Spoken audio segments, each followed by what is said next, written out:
Good afternoon, ladies and gentlemen. Thank you so much for joining GGEF Future Leaders Webinar Part 1. The theme today is Climate Resilience, Thriving Through Innovation. GGEF is a purpose-driven social enterprise. Our core mission is to empower future leaders and women to drive positive societal and environmental impacts. The current pandemic has changed the way we consume, learn, and even conduct business. While some call it new normal, but I would consider it's a new era where we need to reimagine our future and build it together. Therefore, why climate resilience is important and how to thrive through innovations are key questions that we have to ask ourselves. And that's what we're going to discuss today. We are very honored to have our distinguished speakers from all walks of life to share their experience and insight with us today. Let me emphasize that this is a dialogue. So not only I'll be asking questions, I would encourage all of you to post your questions anytime during the webinar. So we're going to have start with the fireside chat with Barney Swan and Simone Hang. Barney is a founder of Climate Force and also an expedition leader of the Explorer Passage. Simone is obviously, very well known in Singapore market. She's the keynote speaker, founder of the Courageous Speaking Community. So welcome. Hello. Hi. Thank you so much for joining us. Well, Barney's joining us from Queensland in Australia, and Simone is from the east side of Singapore. Thank you. Thank you. Well, you both, I know both of you very well, and, you both embarked a very special journey to start your special project and business during COVID.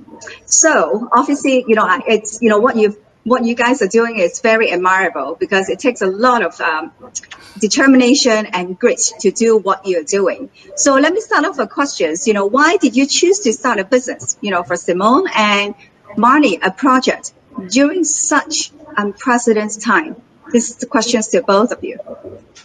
Sure. Shall I kick it off? Yes, ladies first. Hi, everyone. So basically, there was a time during the peak of the COVID-19 lockdown in Singapore where job security was a huge issue for people. At the same time, I was really seeing in the speaking industry going into COVID a lack of representation for Asians in general and furthermore Asian women. And so I thought if I created a very low price pointed, I only charge enough really to cover the costs on it, community where people could be online and learn communication skills so they could get that job, so they could practice their skills, so when the market came out of a recession, they'd be able to interview better, get employment.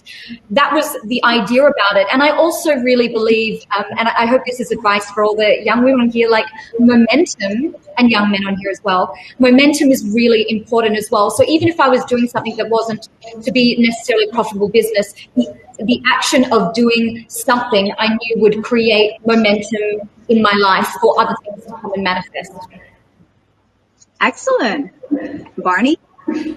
Yeah, I think it's been just a huge moment to adapt for me. I've been working in sustainability for these last 7 years, but being back in Australia after living in California for the last 7 years, I really just wanted to create a project that was very rural focused and very tangible to where we are in the tropical far north Queensland. And we're fundraising currently to 450 acres of land and regenerate that over these coming years, where we can plant upwards of 500,000 trees and sequester hundreds of thousands of tons of CO2 and engage students, First Nation communities, and really just create a positive story. I think that was a big catalyst. There's so much negativity with COVID and the pandemic and the reality of a lot of desperate situations around the world, and I just wanted to be a part of something that was hopeful and very inclusive, both economically and to protect our planet and biodiversity.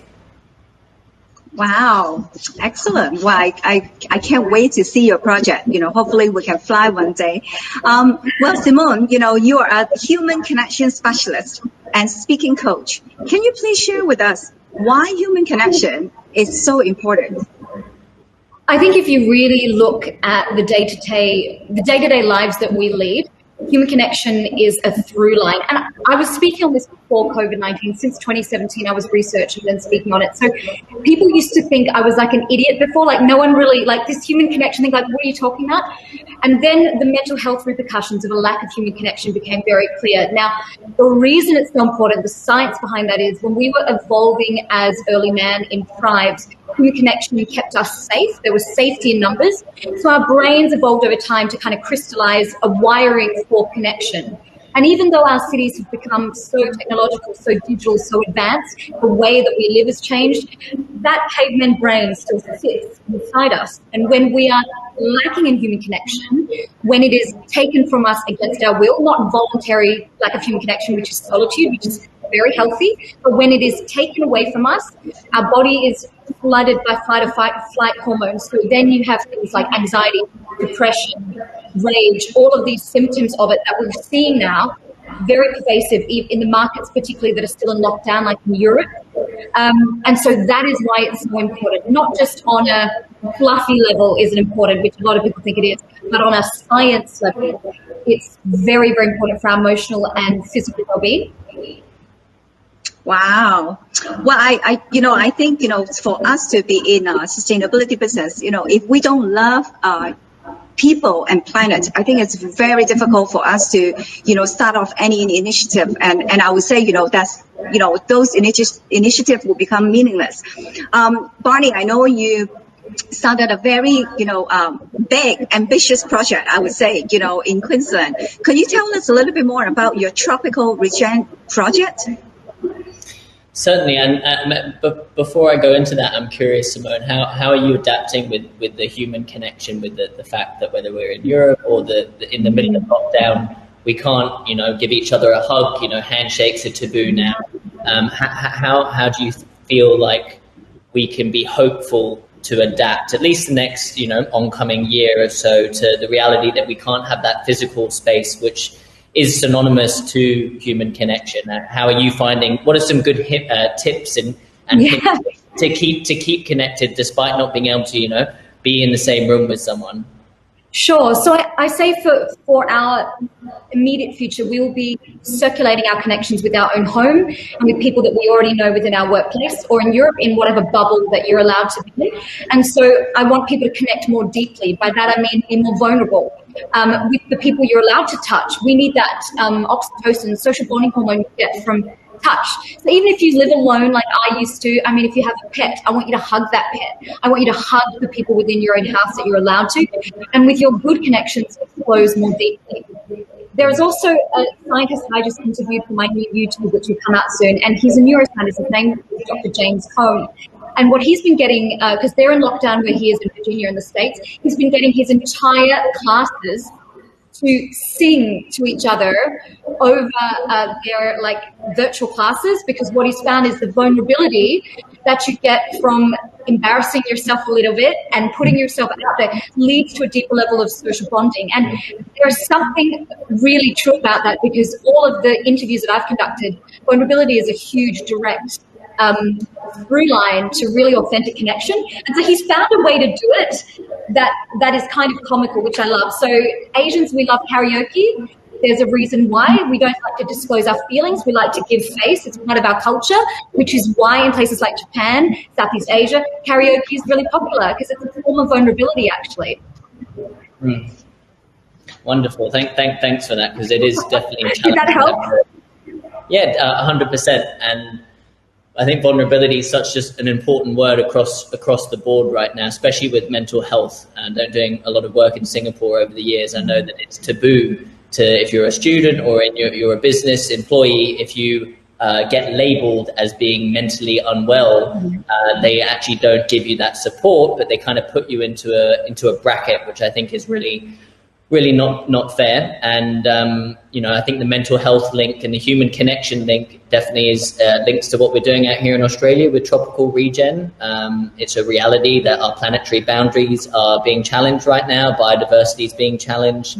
Our ocean, our forest systems are being challenged. And I think that with a lot of issues, that it's often way too big scale. And I think again, with the human connection and connecting to things like climate change and diversity, inclusion, and designing the next series of technology and innovation to power our cities and to build the next generation of buildings and to build the next generation of cars, we need to make it visceral. And I think that that's such a challenge right now, because often we are behind Zoom screens or we're in lockdown. And I'm really trying, through regenerating this land and sharing that story of conservation and biodiversity protection. I want people in the soil, I want them to see the trees and being like, that's what old growth looks like, that's 10 years of growth, and we just planted 200 trees today. And actually being able to feel it with your senses, I think is exceptionally important. And I think with tropical regen, we talk a lot about sustainable development goals, Christina, and I've always appreciated our conversation with that. Again, whether it's sustainable development goals or mechanisms like ESG, often it's very kind of in the ether and not actually something that we can really get our heads around. And I really want, whether it's corporates contributing to this or students coming and seeing it, I really just want it to be simple and very inclusive, so it can be scaled. I don't want it just to be in this 450-acre property, even though that's going to be very challenging. My vision and our vision through managing the charity is to have this as a blueprint that can help other struggling land and regenerate that. And I think to make it something scalable, you need people to be able to see and feel it and have that visceral connection to it. Excellent. Well, Bonnie, I know you walk with your father, who is a very famous explorer, ski 600 miles to the South Pole, the South Pole Challenge. The point is to highlight, you guys can survive only using renewable energy. So obviously, it helps you to build a lot of resilience, and also grit, to your project, to do your project now. And when we talk about climate resilience, why it is so important, especially now? Can you share with our audience why climate resilience is so important? Well, our planet's been through 4 extinctions before. We're very, very increasingly rapidly going towards another one, and climate resilience is fundamental to that. We need clean water, we need air that we can breathe, we need food that isn't, is actually real grown food. And to have any of those 3 things, including good governance and stable economy, if we don't have a healthy global system, that none of those things are possible. So climate resilience is synonymous with our species surviving. It's not an if or but. And this next 10, 15 years, as all of the models and all of the scientists and the Paris Agreement and the Kyoto Protocol, and we either are going to sink or swim. And that's a scary thing, but it's also a huge opportunity to step up to the plate and do everything that we can over this next 10, 15 years to swing the pendulum into a place that is going to be more sustainable and more resilient. And it's not just the corporate's responsibilities.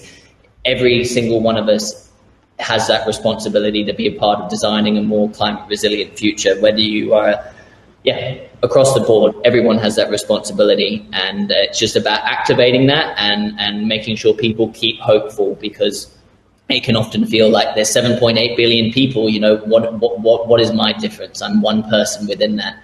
But if everyone thinks that, nothing's going to get done. So we need to all feel empowered. We all need to address the threat, but focus on the opportunity instead of being drowned with that negativity. That opportunity is really where this next 10, 15 years are at. Wow, it sounds like, collaboration is so important. I mean, like, we all can come up with our, ideas, but, whether it's connecting with the environment or connecting with human, I think, cross collaboration is so important. To questions to Simone, I know you have built this wonderful, courageous speaking community. Can you share with us, if any examples that of your member that they have, you see them transform through or benefit, from your speaking community? I just wanted to begin by addressing what Barney last said before I go into Sure. like, Barney, I had a moment today where we came out of the shopping centre because we're hosting dinner after this, and my partner and I'm 37, he's 50, so we are from a generation that, I used to watch Captain Planet on television. That was the extent of our environmental education at school. And Paul and I looked at each other and we were like, the amount of consumption, plastics, boxes, we get takeaway that we're doing, like within our household alone, because we were two single people now looking at the rubbish that we have, the waste, and this idea that one person can't make a difference. Paul and I are going to put together something to be more environmentally conscious in the home, and I've had conversations with people out that have called me a liberalist that is never going to see change happen on the planet. I get told this all the time, but I truly believe, even in the work that I've done, the way that you can harness social media and the effect and the DMs that I get, even in your small little way, every single one of you on here has the opportunity to push these Sustainable Development Goals further, whichever one you decide to get behind. Barney and I are different. We each have different agendas, but the onus is on you to decide whether you want to use your platform for vacuous stuff or whether you want to push something forward that means something to you.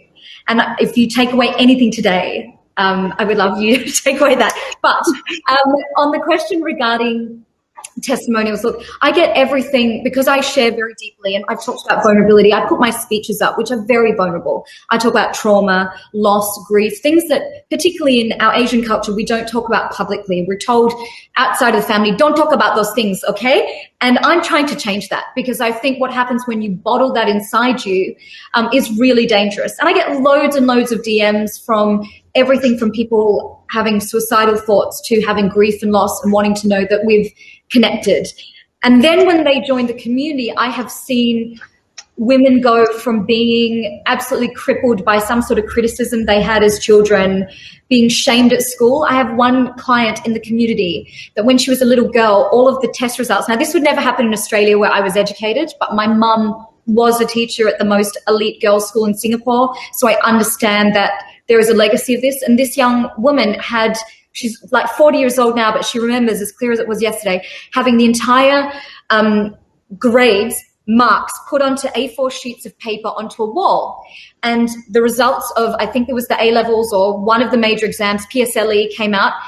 And she went and she remembers putting her eyes up and down all of the lists to find her name and getting right to the bottom of the last paper and feeling literally shame and trauma to see her name at the bottom of the entire class. And for her, it was like a public shaming. And from that point on, she was just petrified to have an opinion, to be wrong in any sense. So she stopped speaking publicly. She stopped answering questions in her workplace. She stopped even being part of meetings and contributing and collaborating. So when you realize that that is a real fear of people, like for me, the name Courageous Speaking as a title for this brand is very, very apt, because you're talking about people trying to overcome huge trauma in relation to having a voice. And now I can confidently say that she gets up and she participates, and the beauty comes in the practice of actually implementing the lessons. And that is a wonderful, wonderful thing to watch. Excellent. Christina, can I just add one thing? Because I really like your call to action, Simone, with using platforms for good.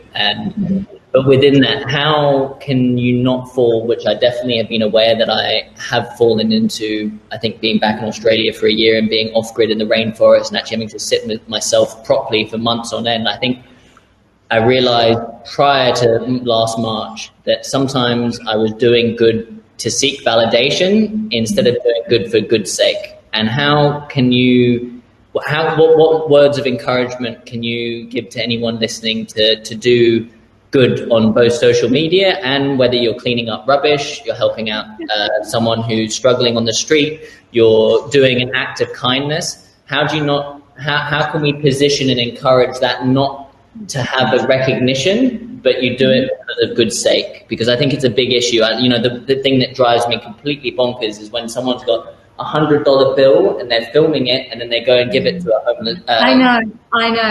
For me, is like, I would feel so disempowered if I was in that person's situation receiving that money. Obviously, that's one example, but what's the line between beach cleanup, for example?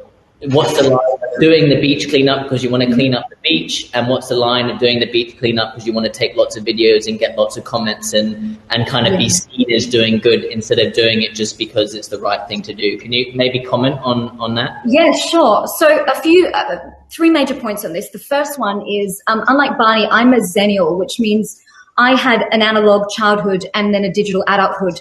So my integration with technology is not as fused as those of you who were born with mobile phones from the time you went all the way through school. So please, when I give you these tips, bear that in mind, that the separation is slightly easier for me because of that.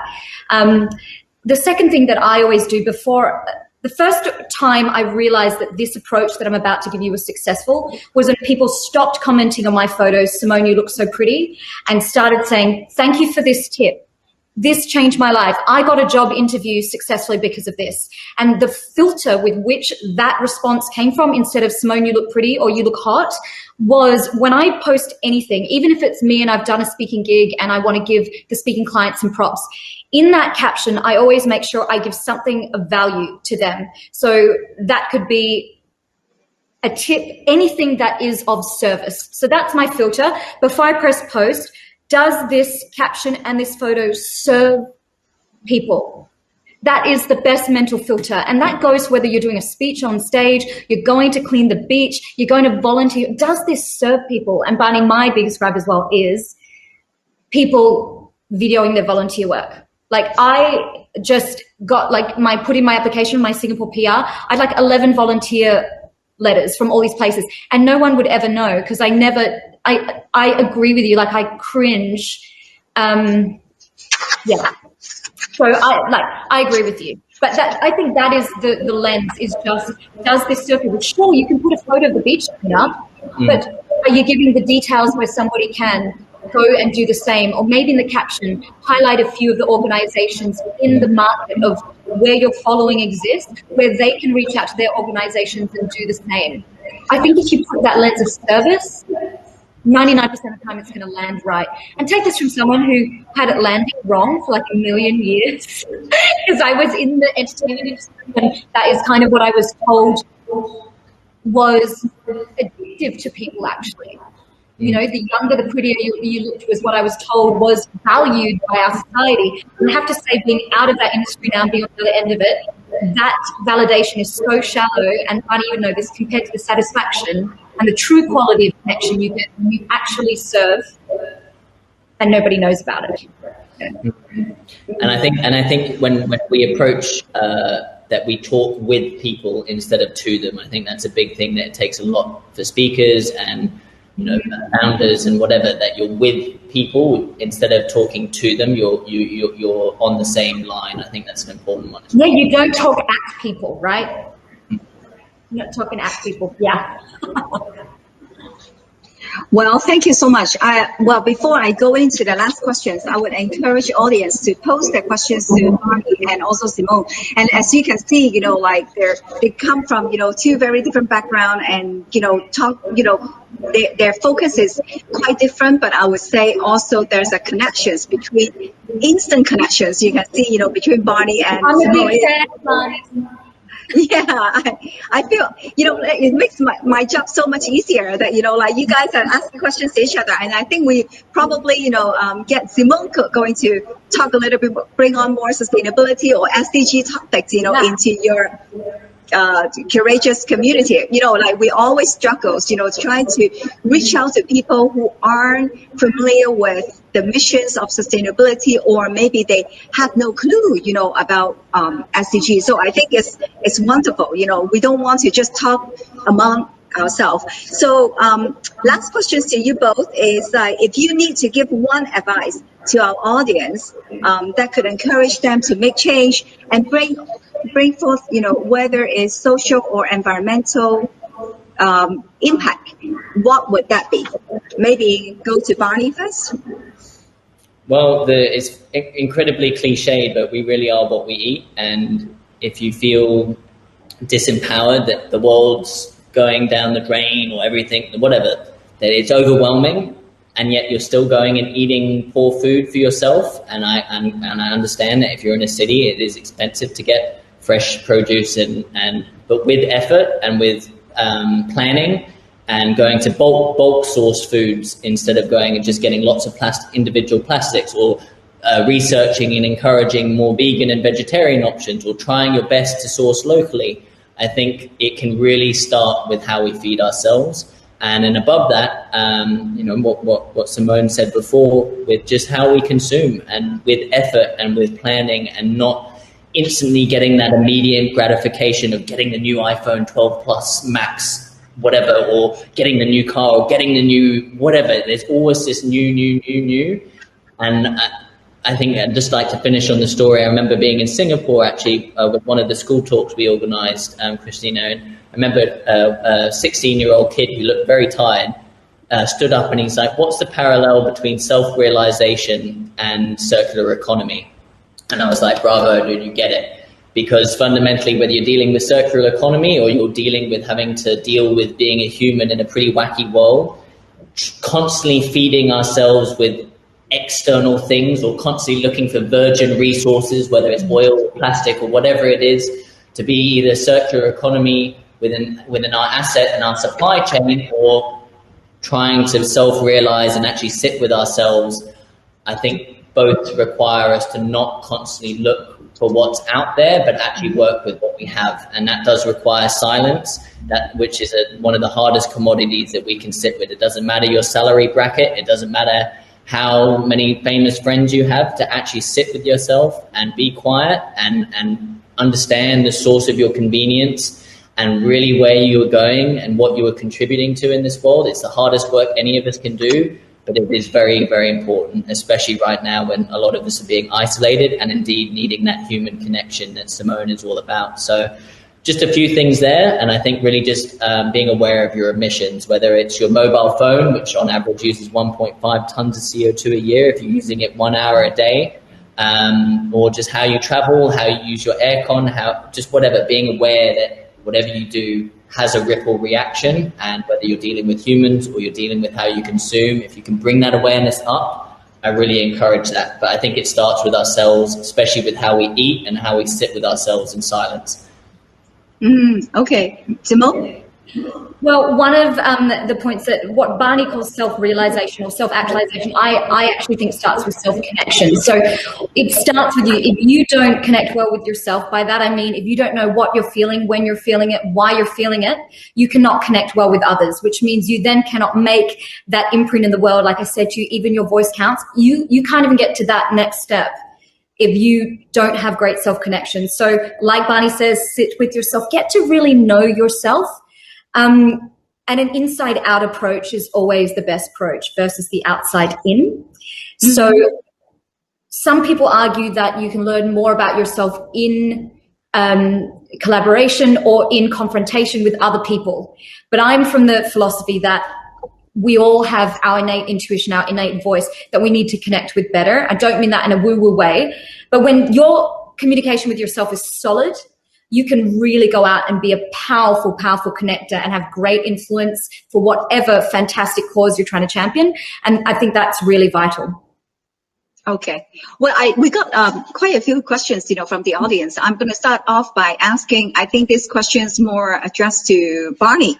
After watching Frozen Planet, I keep thinking how we could really demonstrate the pressing challenges to ordinary people in the community. Any suggestions? I think, again, coming back to the air we breathe, the water that we drink, I mean, the ocean connects us all. 71% of our planet is ocean. We're not really planet Earth, we're planet ocean. And both the South Pole and the North Pole and the melting Himalayas, whatever it is, we are in a global system. And I think encouraging people to get out and to get their feet in the soil and to enjoy sunshine hitting their face, or enjoy the botanic gardens, which I love in Singapore.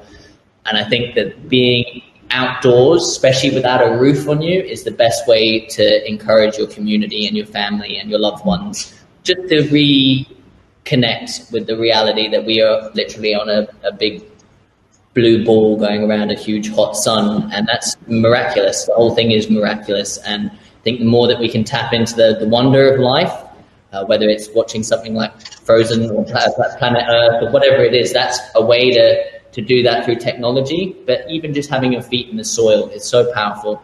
So I definitely encourage just more outdoor time with your people who you're connected to. Excellent. Well, actually, we have a few more questions, from the audience, but, we are very short on time. So I think what we'll do is we'll get back to, one of the good things about using Run the World is we can stay connected, and you can get the audience can follow you. You can, follow them. And actually, towards the end of the webinar today, we're going to have a virtual networking session. So you can continue to ask questions and interact with them, and also find out a little bit more about Courageous community that you can go to their website, and also you can come to ggef.com as well. So we're going into the... Christina, can I just show you one thing? Got the Sustainable Development Goals sign here. So we're definitely making an effort to get the SDGs out, and really delighted to be a part of this conversation. So we're trying our best out here in Australia, and really looking forward to working with you, Simone, to get more people connected to all your wonderful work, and just drive forward hopeful stories. We need more of them now. Oh, wow. Well, actually, my colleague just posted in the comments the Courageous Speaking community that, that Simone has extended some special offer for the audience and in our community to join and learn from her how to speak courageously. Okay, thank you so much. And we're going into all the best. Barney, I look forward to coming to see all your wonderful work in Queensland. Thank you so much, Simone. Thank you so much. So we're going to go on to our impact business plenary session. So we're very honored to have Eugene Wang. Eugene is the co-founder and CEO of Sophie's Bionutrients Company. And we have Willie Kwong, Executive Director of A Plastic Ocean, and also Michael Au, Managing Director of District Capital. Thank you and welcome, all gentlemen. Thank you so much. Hi. Thank you so much for joining us. Today we have three of you obviously from very diverse background, but you guys are all making impact in your own with what you do. Michael is an impact investor.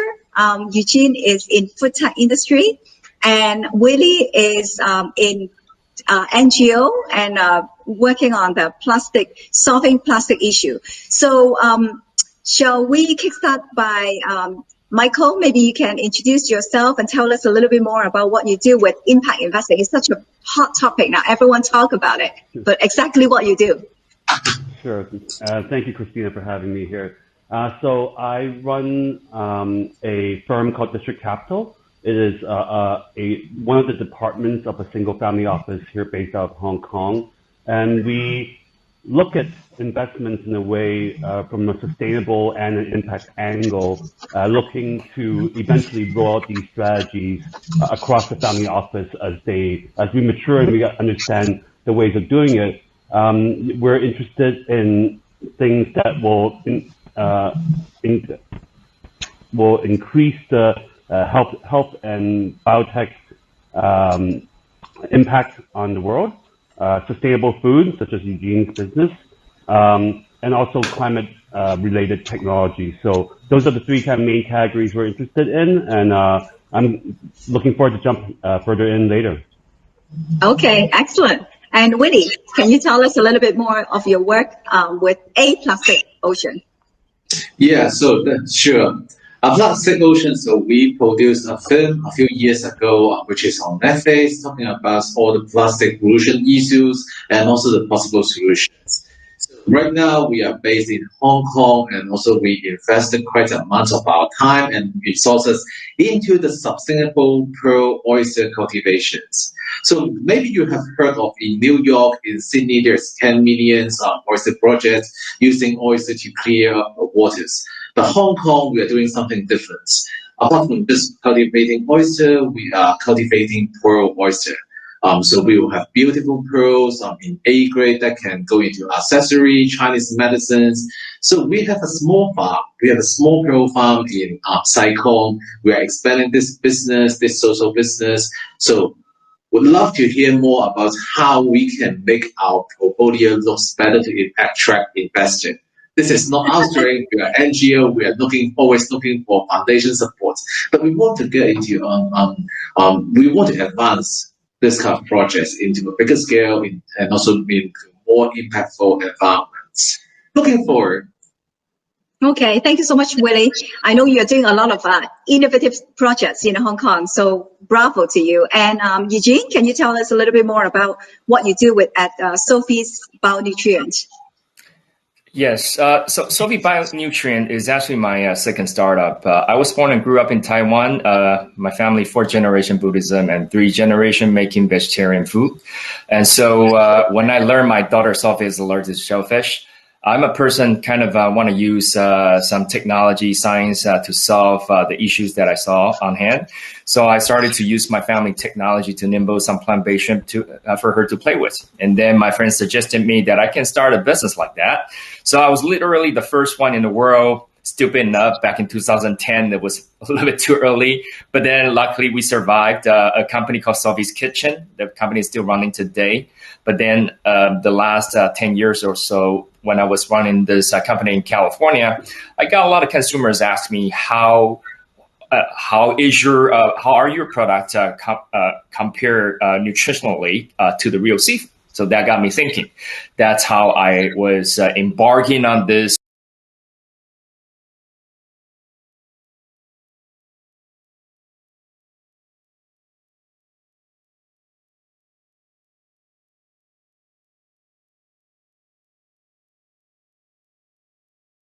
Bionutrient become B2B food tech driven company to solve one of the biggest issues facing the world today. So that's briefly about my. Wow, excellent. Well, I'm sure audience, you would agree with me that, they all are doing something very significant to our environment and also for our future community. So this question is to all of you. A lot of business got disrupted during COVID. Now government are all talking about green recovery and investors are talking about ESG investing.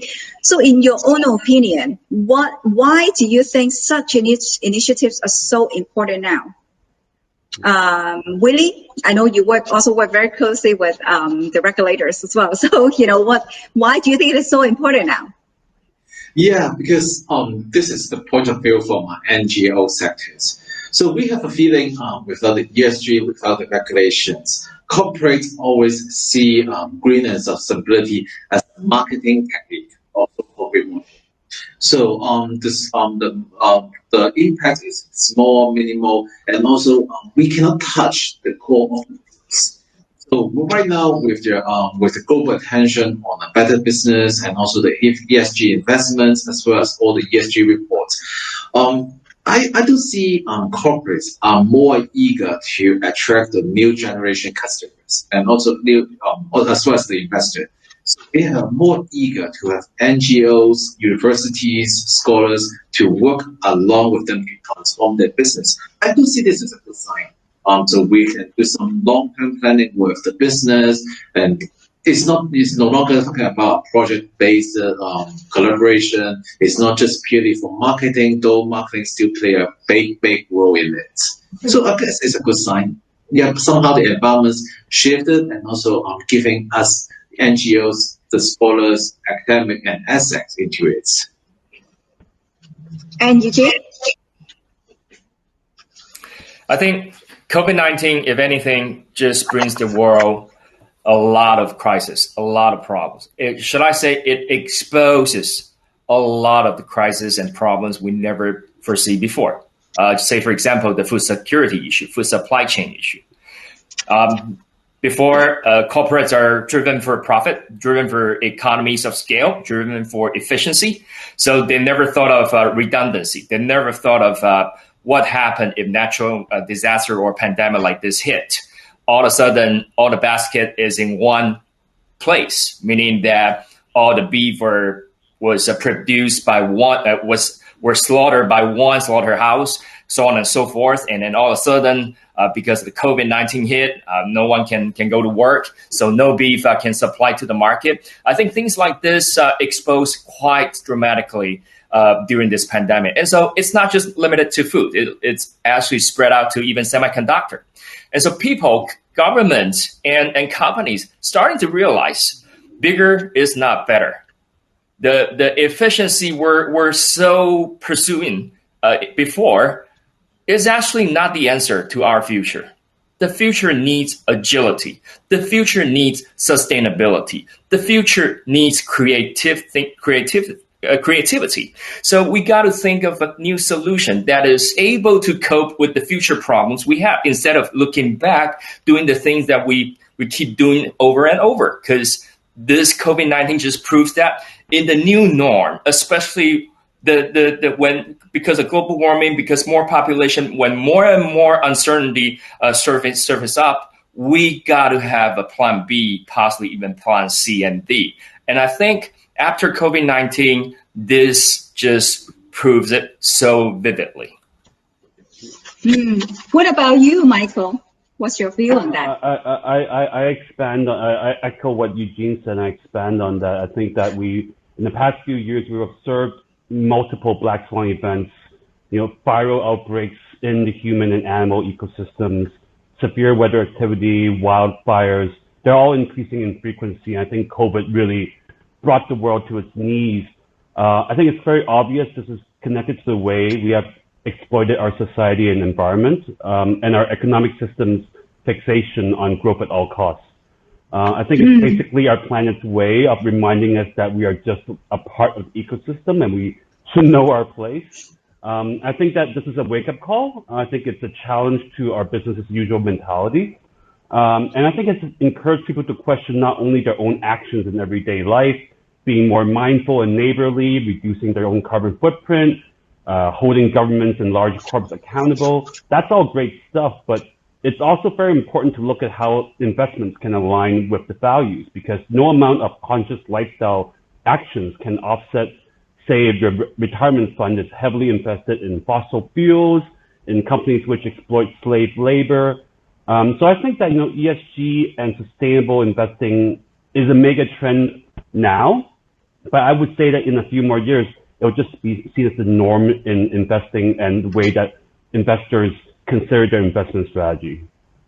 I totally agree. So while you just mentioned about ESG investing, I will, follow with questions about, from an investor perspective, with this irreversible trend, what do you expect, to see in startup with their ESG performance? Because, I think a lot of people think that, we are so small. Especially when you talk to startup, then they just think that ESG is for big company, nothing to do with us. But obviously, the monies are going into ESG investing or impact investing. I think you identified a very important part of it already. I think it's important for the startup founders and founding team to identify what positive impact they're seeking to make and communicate that clearly to investors, to their employees, and other stakeholders. But it is very important from an investor point of view to understand that startups by nature has extremely limited resources. And if you require them to go through extremely complicated reporting systems and frameworks, you will suffocate their ability to grow or sustain. So, I think, and I'd love for kind of Eugene to chime in as well later, but as long as the startup in the early stages is staying mission aligned, there's a certain amount of leeway that the investors must leave up to the trust to the entrepreneur. Otherwise, it's very difficult for them to work together. Yeah, Eugene, do you want to add on? Since you're from the, from startup owner perspective. Yeah, I've been asked this question many, many times actually, and I think, I don't know if you guys can feel, I do have a deep, deep passion to my business, to my ESG goal. But over the years, I run across a lot of other entrepreneurs, other founders. they made me feel like they started a business because they want a slogan. They wanted a business. And that deep passion is something that you just cannot create or kind of bolster. You have to have it in your heart, in your blood. Number one, and number two is that whatever you do, you still have to do something your best. You're doing best. Like I'm tackling the ESG angle from food because I joined my family ever since I graduated from my MBA degree. I was thinking of becoming an investment banker, but I couldn't I couldn't be the material, And so I found out I still want to be an entrepreneur, join my family business. So I've been in the food manufacturing business for like all my career. So that's how I approach my ESG problem, my ESG goal. But then again, I found a lot of other people, they kind of jump in from all range of different kind of career and industry. That is fine. But if you cannot find your passion, then you're creating your problem. Because no matter how noble, how valuable, or how high your goal is going to be, you still need a lot of drive, a lot of enthusiasm to make that accomplished. And that would be my 2 cents to all the entrepreneurs in the future. Well, excellent. Well, I have questions for both Eugene and Willie as well, because, Willie, I understand that, that very creative or innovative Pearl projects that you started in Hong Kong is also during COVID. I would ask both of you, what do you think is the biggest challenge when you start a impact business? Because, I think, starting business is hard enough already, let alone when you want to create impact. And while, when you both started, I think, I know, Woody, you also started some project, way before, you joined the A Plastic Ocean. We didn't have a lot of passionate and genuine, impact investor like Michael in the market before. Now we see more and more investors are looking at ESG and impact more seriously. So what do you think that's the biggest challenge for? Maybe Willie, you can share with us first. You're mute, Willie. Sorry. So you asked the biggest challenge is showcase the impact. The reasons we go into the pearl oyster cultivation, actually there's a story behind. So since on Plastic Ocean, we focus on plastic pollution. And therefore, when I first joined, I guess 2019-18, our first business is a recycling business. So we try to advance the plastic recycling rate in Hong Kong, establishing a goal every year, collecting at least 10 tons of plastic every single year. So the business is kind of good in 2019, though the social movement, but in 2020, basically all that. Study revealed that the COVID virus will stay on plastic for at least 4 days.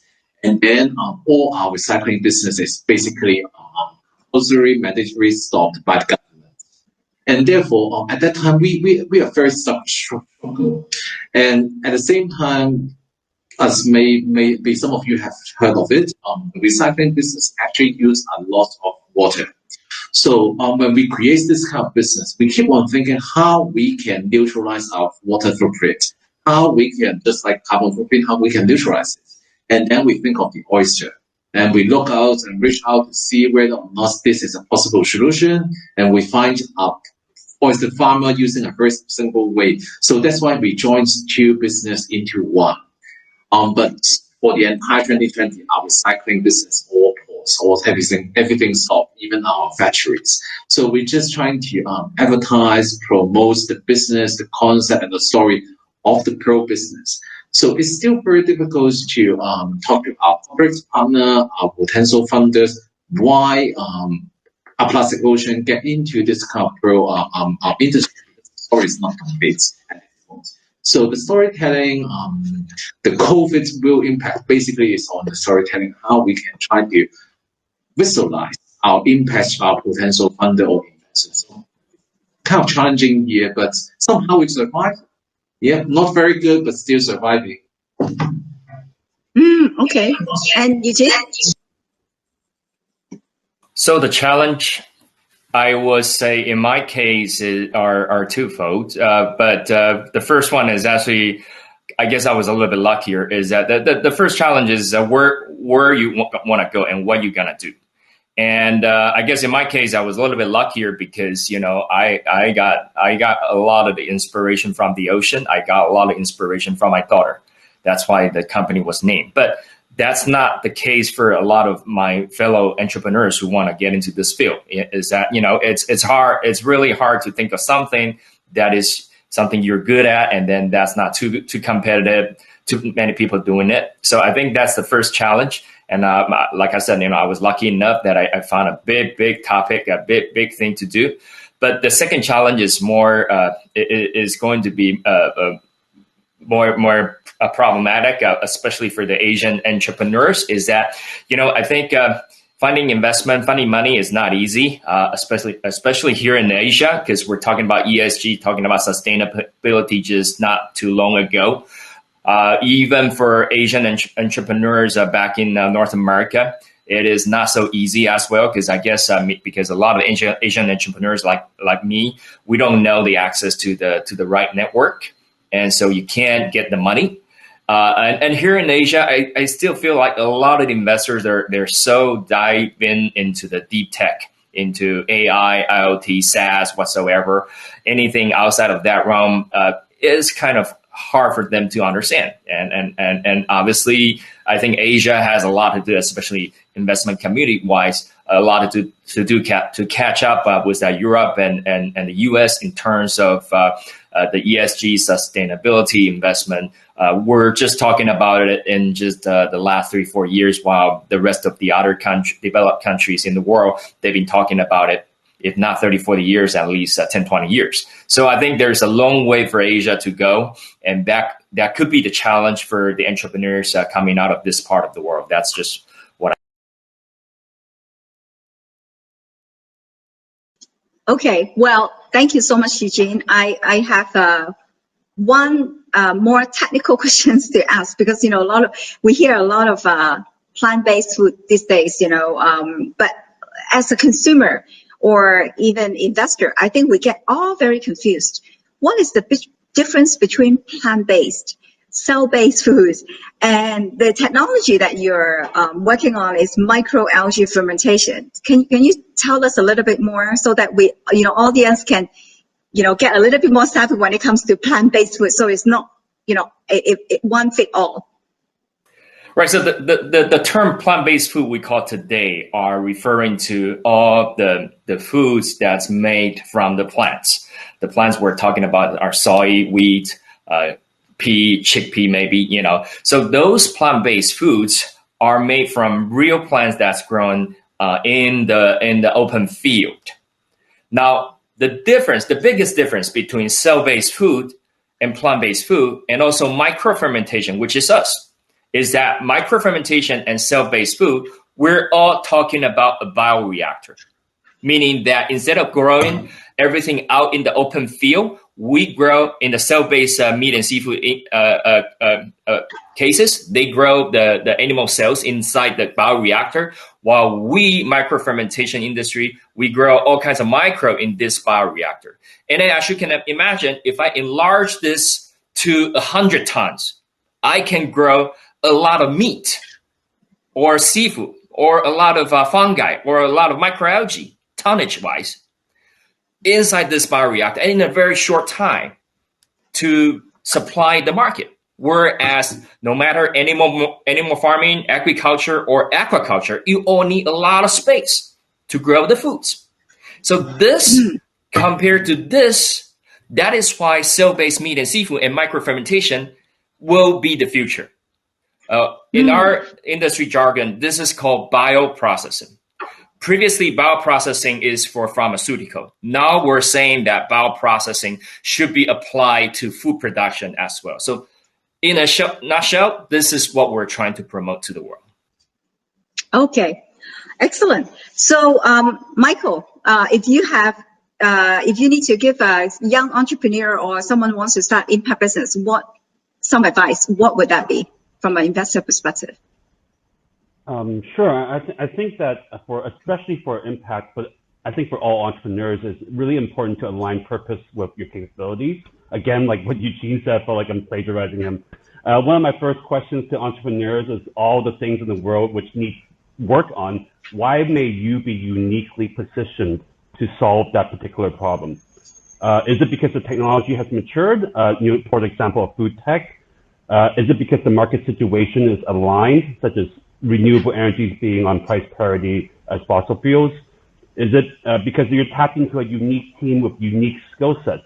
What is it special about you and you alone? And I think that the next step, especially if you're going into the impact field, is realize that even the best meaning impactful companies can generate negative impact.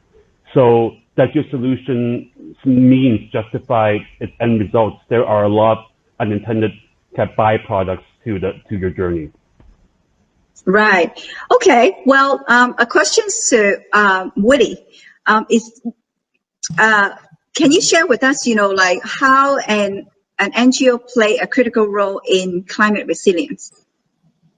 So NGO in this kind of situation, actually we play a very special role in the portfolio world, particularly because NGO, we are not working for the government, we are not working for the corporates, we are somehow in a very independent position.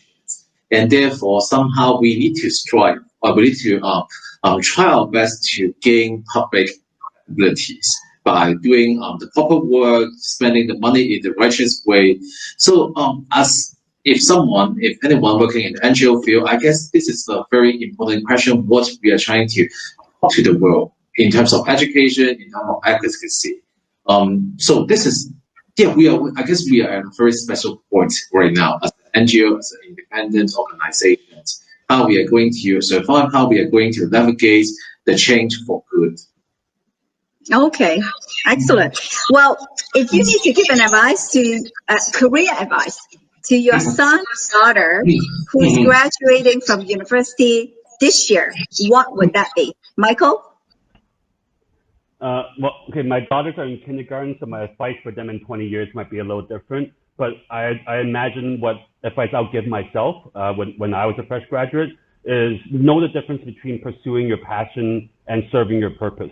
I think that anecdotally, we're taught things like if you do what you love, you don't work a day in your life. And I think that's not useful at all because passion can come and go. And even though I love what I do right now, investing with impact, there are days of work which is extremely difficult and it gives me no pleasure. But focusing on purpose gives me the resilience to continue pushing on. So that's my parting advice. And Willie? Fully, I totally agree with Michael and Eugene. Basically, follow your passion. You need to have passion in all your work. If you don't have it, I guess you're working on the wrong direction. So start with passions and then read a lot. And Eugene? Well, if I have to give these advices to my daughters, I will say to them that, number one, find out exactly what you love. Because in order to have that passion, you got to find out what are the things or what is the thing that you love to do. That's first and foremost. And number two, instead of telling them to set up a goal, I guess they're a little bit too young. So I will say to them that, just be mindful about your surrounding. Be kind of constantly watching the world, watching your environment, your people, the world, the global events, be aware of anything. Then maybe someday you will know what is your goal for your life or for your career. Because I remember back then when I was young, when I was just out of the college, I was just like everyone else. I want to be a software engineer. But then again, getting into MBA program, I got I want to be an investment banker. I kept changing. You see what I'm saying? And so I guess for a lot of people, it would take them a little bit longer time to figure out what is this ultimate goal that they want to achieve in their life. But take your time. Just try to be very, very aware of your whatever you enter into. Then you will find your destiny. Okay, excellent. Well, we'll welcome, any questions, comments, from the audience. But before we receive any questions, maybe I'll have one more questions from Michael, because what sort of quality that you, as an impact investor, that you're looking for from any startup or scale up? And is there any difference, compared to general investor, in your opinion?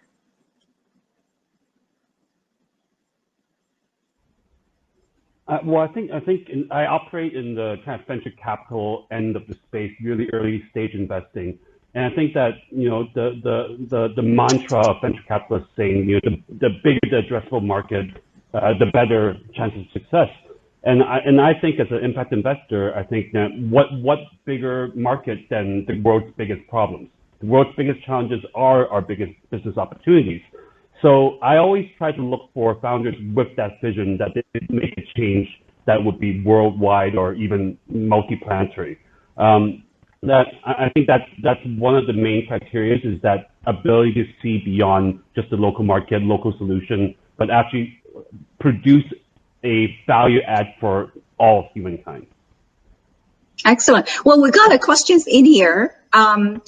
How do you manage to approach the ESG framework if the supply chains do not have the same ethics as your business, I guess, considering that supply chain impact the company's environmental footprint? Who would want to take that? I could jump at this because that's actually one of my specialties. It was actually one of the companies that in our portfolio that did the best last year during the COVID lockdown was a ESG data analytics company, which helped private companies look into their supply chain. And I think that is a couple of folds in that issue. I think that prior to the pandemic, it was a nice to have to look into sustainability and efficiency. But as the world stood still with travel restrictions, it really actually helped supply chain and their investment managers gain insights into their frontline operations, reveal exploits, reveal slave labor, reveal pollutions, and kind of improper management of environment of hazardous goods. So I think that there's a lot of technology being developed for companies to track their supply chains. I think that there's no excuse, especially for big companies, to not ask those questions. And I think that the regulation side, there's going to be more and more demand from the SFCs and equivalents for companies to disclose what they know and how deeply they understand their supply chain. Well, I have another question. I don't know who, perhaps, Willie or Eugene, you can answer. Have you seen any startup or business that they transform from a brown business into green business? Have you come across, like any business that transformed themselves, from brown business into green business? Yeah, we do. We do have a very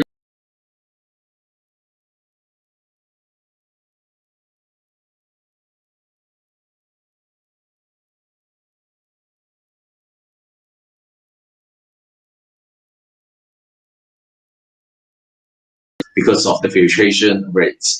But the entire piece of fast basically is about biological undegradable. So it will just live in the ocean in land for 450 years.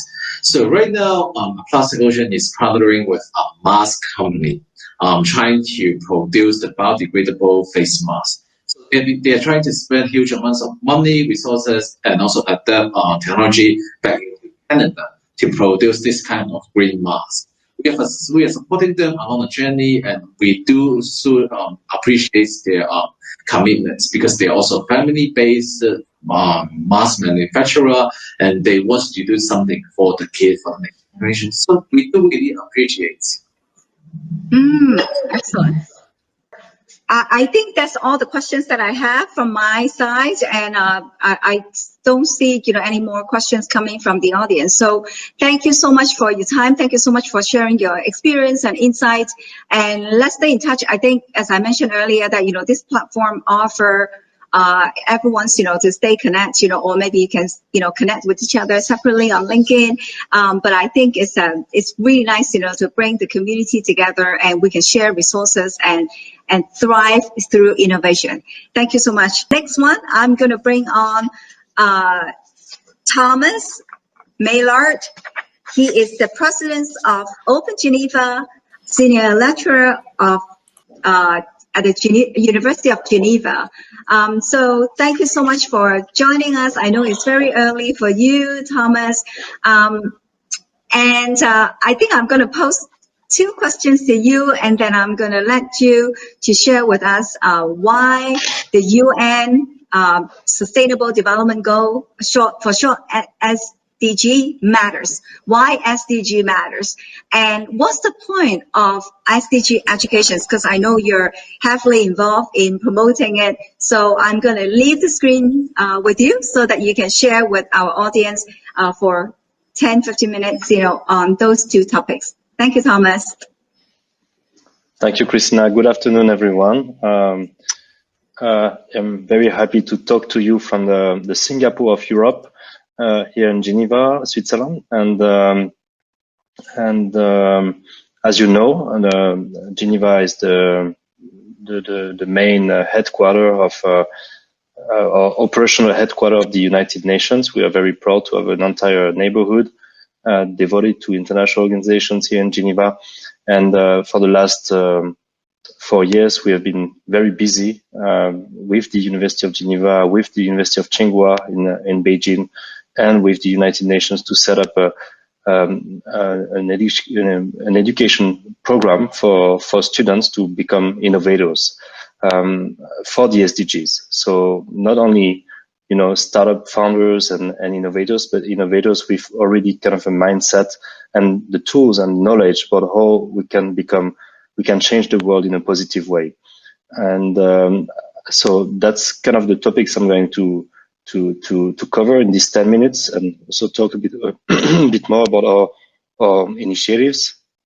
But so just to get back to the roots, in 2015, the United Nations decided to launch what we call now the Sustainable Development Goals, that I think everyone know here.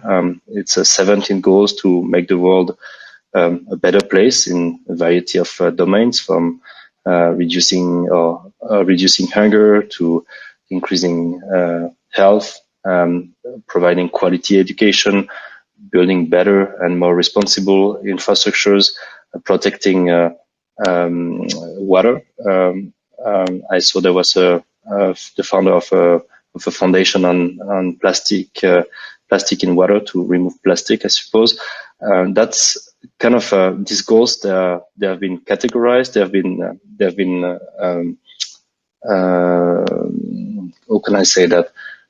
Designed in a very much bottom-up way, which was quite unusual for the United Nations. Usually, the United Nations have a tendency to discuss things from the top to the bottom, but they really decided that everyone and all stakeholders should be involved in this design of the SDGs.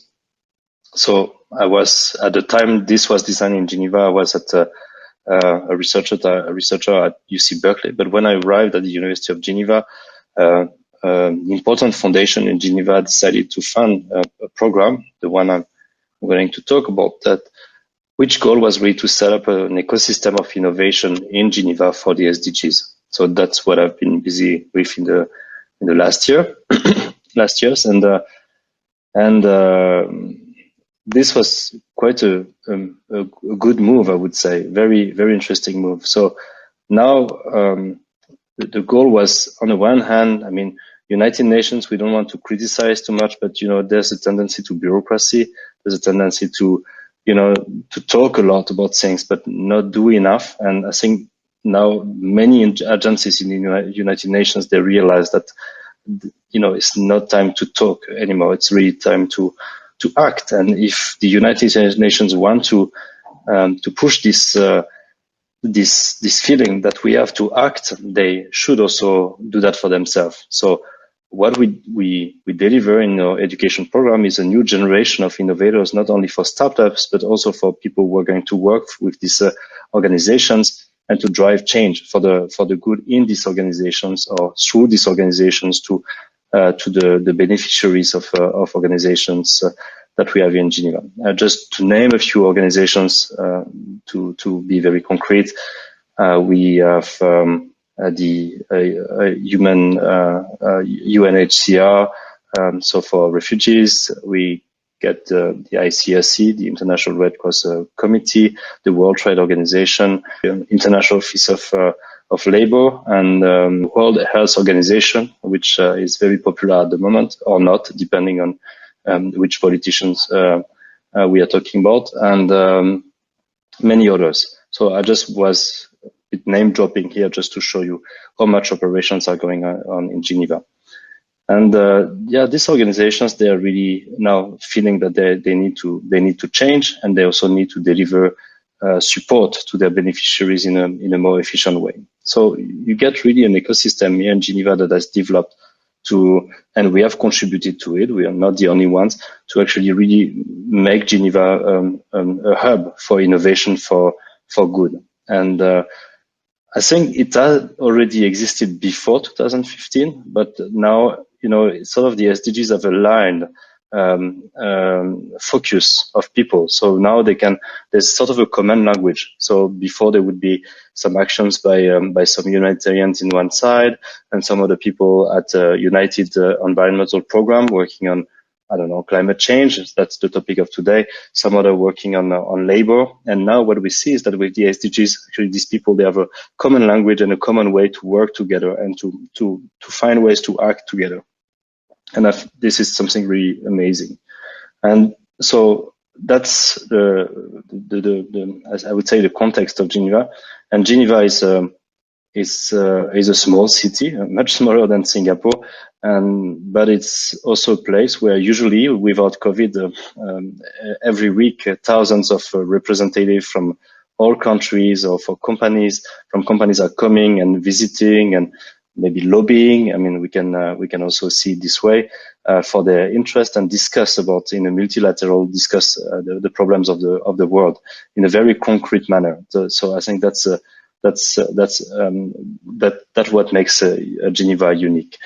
Now, how can we just make Geneva become a more not only a place for multilateral discussions, but also for multilateral innovation, I would say, something like that, is obviously through education. We really need to have as many people as possible to be capable of starting projects and make change.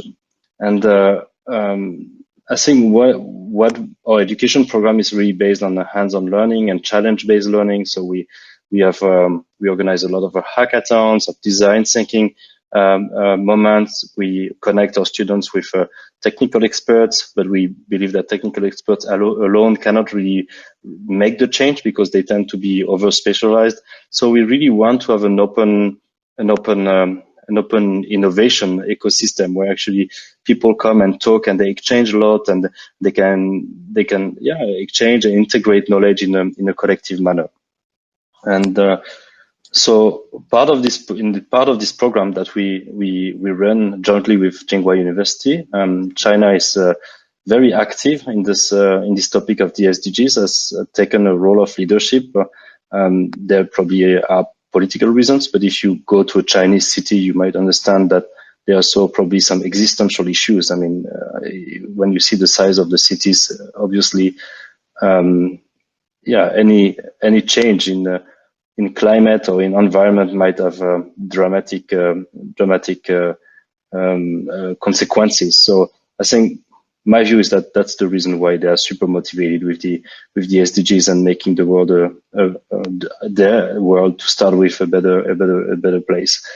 And so it's a very good partnership. And what we have been working on quite recently is to engage the population beyond students. So the chairman of our steering committee of this Geneva Tsinghua Initiative for Sustainable Development Goals is Nikhil Seth. He's the executive director of the United Nations Institute for Training and Research. He's also the Under Secretary General of the United Nations. And this person said, "It's very nice your education program in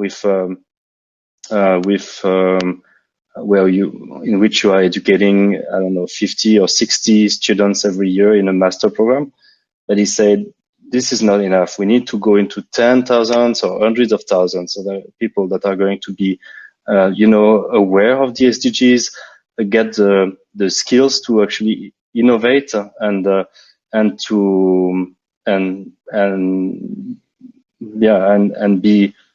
be instrumental in the change. And he said it should be all over the world. So you see, we get only that amount of money and of investment by this foundation. And the question is, how do we make a maximum impact? So we came up with this idea of actually, this is not something new, but of organizing hackathons. That is this short moments of 1 weekend, maybe 24 hours, 48 hours, having people together, work together on some challenges. And we set up a festival in Geneva. It was we started in 2017, and the idea was that actually at the same weekend we would have 20 hackathons in all over the city with people concentrating on improving health or using blockchain to actually trace supply chain sustainability in supply chains. I heard there was a topic that was discussed before to improving the condition of disabled people. To doing data science, neuroscience, to anything, and we really realized that running these kind of festivals in one place at one time with 2,000 people being involved at once actually creates a huge momentum. I think very often we talk about being an innovator, and I heard Eugene saying that yes, you need to seek for the real thing that is really important for you, and that's going to really make you wake up in the morning and this is just your goal in your life, and obviously this is just finding the love of your life. It's almost a romantic adventure being an entrepreneur. But I think very often people believe being an entrepreneur is being alone and pushing for a very very adventurous and difficult adventure.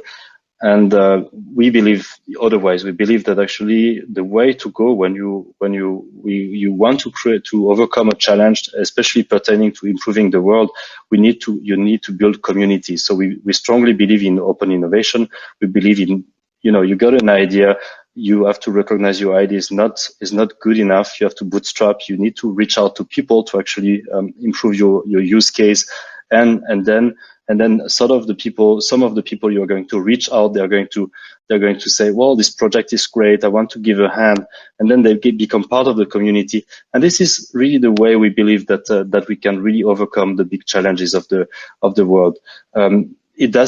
This approach doesn't really prescribe on whether it should be not for profit or it should be for profit. You can always find a way, but that's also a lesson I got from the Silicon Valley. When you're in the Silicon Valley, it's an amazing community of people exchanging all the time about their idea. And it's not only to sell them, it's actually to bootstrap them, to just, test them, see what people are saying, and then they're going to change a bit and improve and so on. And this, they are doing that very fast. And the very fast component is very important because obviously for climate change, or environmental disasters, or extinction of species. Everything is just now about emergency. We have to find ways to do things fast and efficiently, and we believe that collective intelligence is the most important way, the most efficient way to actually overcome problems. So you have to have a situation where actually people, of course, everyone has an internal drive. There's always some competition in a way, but you should also have some cooperation. And this is something in science that is called co-petition. So it's the goal is really to strike a good balance between being competitive and cooperative. And we believe this is the way we can strive for the SDGs. So we had this festival, and we had a chance to have a very vivid and tonic representative of Tsinghua University, Pearl Mao. She's the director of the Tsinghua X Lab, which is the main incubator of Tsinghua. They accelerated more than 1,500 projects in 5 years. 700 startups were born out of this incubator. They raised more than $2 billion of investment for their companies. This is an amazing result. I mean, when I talk about that to people in Switzerland, they say, "Oh, this is this is the same amount of money that was raised by the Swiss Innovation Agency for the whole Switzerland. So, but this is only for one university. And so Pearl Mao was at was here in Geneva for the first Open Geneva Festival that we organized. And she was like, "Wow, I want the same thing in Beijing. We really need to scale up."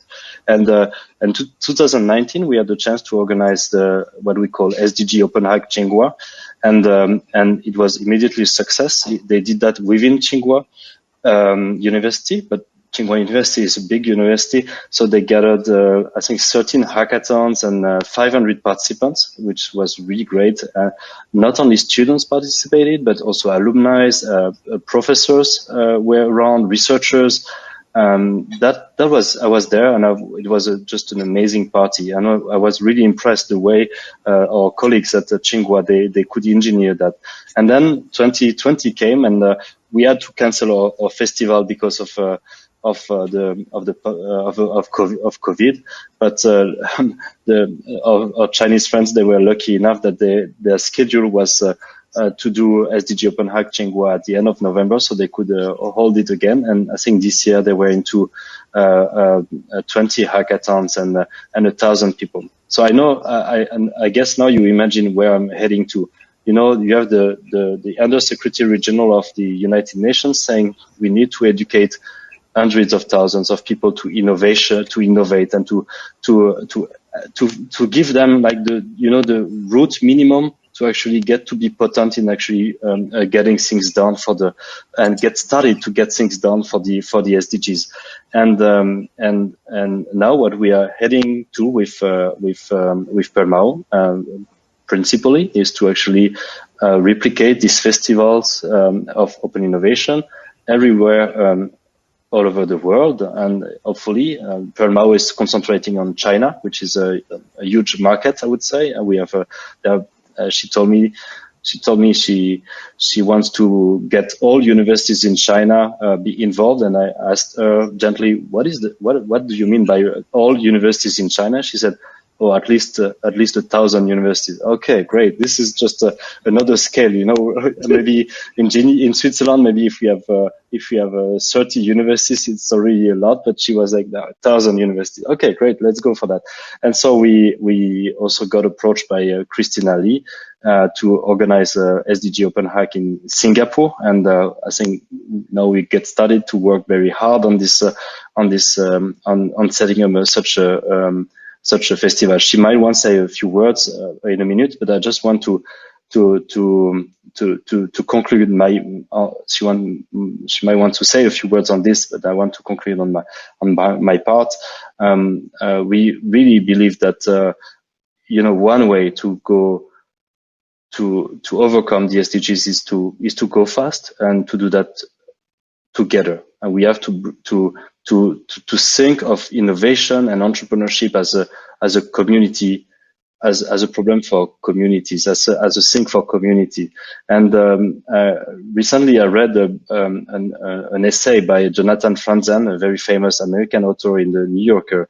And the guy is a bit of cynical guy. I don't know if you read about him. He says, we are probably past we passed the cliff of the apocalypse. Probably we already overshoot on the 2 degree limit, 2 degrees Celsius limit in climate change, and it's too late. And I don't want to spoil all the story, but in the end, he says, in the end, what's going to make the difference is when we get together and with close-knit communities of support, and we care about the other next to us, whoever they are, to actually overcome the big problems we have ahead. And he was giving this example. He was saying one concrete consequence of climate change will be that there will be a lot of climate refugees. There will be a lot of migrations, and you might end up one day being forced to move, or having people come next to you and need some support to actually establish in a new place because they've been forced to move. And he said, either situation, we have to care about this. We have to care about these people who are going to move around, and we are going to have to resettle, and community is the way, probably the best way. Building community is probably the best way to actually overcome or cope with this situation. Of course, it's one example. There are many other examples, but the more we are looking around, the more we believe that communities are important. And there was also, Christina, I'm hurrying, but I want to say that there was also a panel on investment. And I want to say and do a bit of advertisement for another initiative that is getting a lot of traction now in Geneva. It's called and I'm not into that, but it's a Building Bridges conference. It's a big conference that will be held at the end of November in Geneva, and which goal is to connect best the United Nations and the private sector, especially the financial industry in Geneva, but all around the world. And so what they want, it's a conference on sustainable finance, but they really want to have to create a unique ecosystem where actually bankers or finance people, they actually get to work together with United Nations agencies to develop new sustainable finance products to make sure that new sustainable finance products get better backed by data to certify, let's say, green bonds or impact bonds, and we see that as an amazing opportunity, because usually the finance industry has a tendency to stay for itself, but here it's a unique opportunity to reach out to the backbone, the operational hub of the United Nations in Geneva. So you're welcome to Geneva. You're welcome to Open Geneva Festival. We're going to be held online this year between the 18th and the 28th of March. So coming up very soon. And hopefully we meet soon in Singapore for SDG Open Hack Singapore. Thank you for your attention. Well, thank you so much, Thomas, for sharing with us what's the point of SDG education. And you just highlight that, SDG Open Hackathon is one of the very hands-on experiential learning. I would say, learning innovation through innovation.